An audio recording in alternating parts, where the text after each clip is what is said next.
Across Michigan, investigations into possible non-citizen voting in last week's primary election have intensified. What began downstate, in counties far from here, has expanded into a broader, statewide review of voter rolls, registration histories, and change of address records. Officials are now working to determine whether every ballot cast in the primary was legally eligible under Michigan law. And tonight, we follow a timeline I've been investigating on my own. A timeline that stretches far beyond last week's primary. A timeline built from documents, public records, and statements made by the Vanginhovens themselves.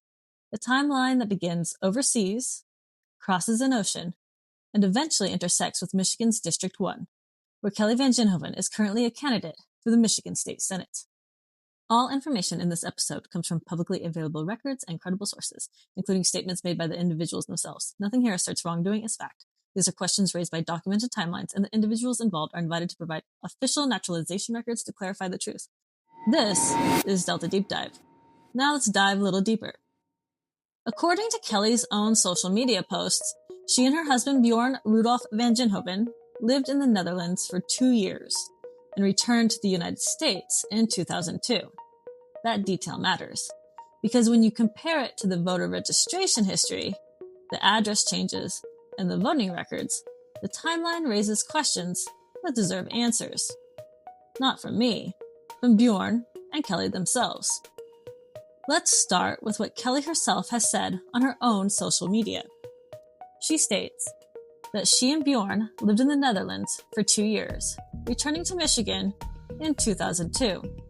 That means Bjorn's U.S. residency, the residency required before a non-citizen spouse can even apply for naturalization, began in 2002.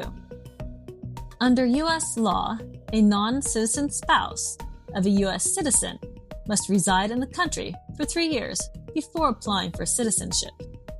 After that, the process normally takes about a year. If Bjorn returned in 2002, the earliest he could have become a citizen under perfect, immediate circumstances would be 2006. But multiple individuals familiar with the timeline report that Bjorn did not become a citizen until 2016 at the earliest and 2018 at the latest. That's a 10-year gap between the earliest legal possibility and the earliest reported reality. Now, compare that to the voter records. Michigan's voter change history shows that Bjorn registered to vote on March 14, 2003, at an address in Ford River Township. If he returned to the United States in 2002, he had been here less than 1 year when he registered to vote, far short of the 3-year residency requirement before even applying for citizenship. Yet, he registered to vote in 2003, more than a decade before sources say he became a citizen. That is the first major question. The official voting history shows multiple entries marked V, including the August 2012 primary election. Michigan law is explicit. Only United States citizens may vote. There is no exception. No provisional allowance. No spouse of a citizen workaround. If Bjorn was not a citizen until 2016 through 2018, then voting in 2012 would have been unlawful. Again, this is not a conclusion. It is a conflict between the timeline of citizenship and the timeline of voting. The change history shows Bjorn remained an active registered voter for 2 decades, moving through Ford River Township, Escanaba, Wells Township, Bark River, and finally back to Escanaba City. People move. Addresses change. That's normal. But the continuity of voter activity is undeniable, and when paired with the reported citizenship timeline and Kelli's own statement that they lived abroad until 2002, it raises questions that deserve answers. And now, another question emerges. For Bjorn and for Kelli.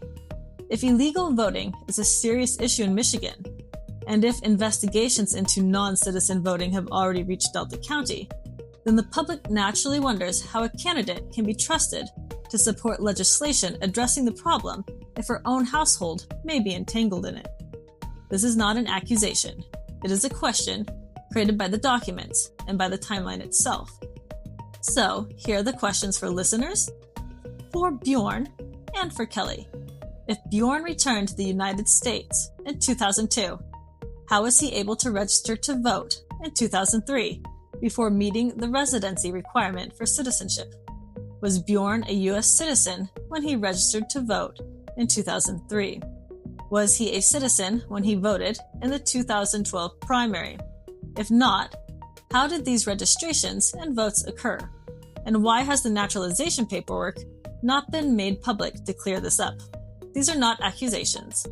They are questions created by the documents and by Kelli's own statements, and there's one simple way to resolve them.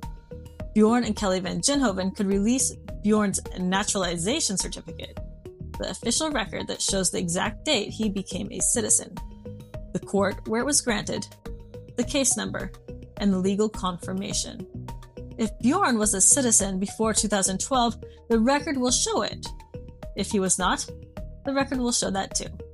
Right now, the public has a voter registration date of 2003, a voting record in 2012, a reported citizenship date of 2016 through 2018, and Kelli's own statement that they lived abroad until 2002. Those four facts cannot all be true at the same time. This episode isn't about choosing sides.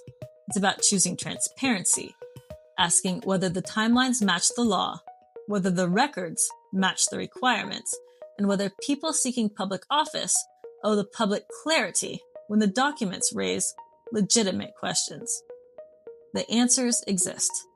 They're simple, they're official, and they can be released at any time. Until then, the documents and the statements speak for themselves. This has been Delta Deep Dive. Follow for more.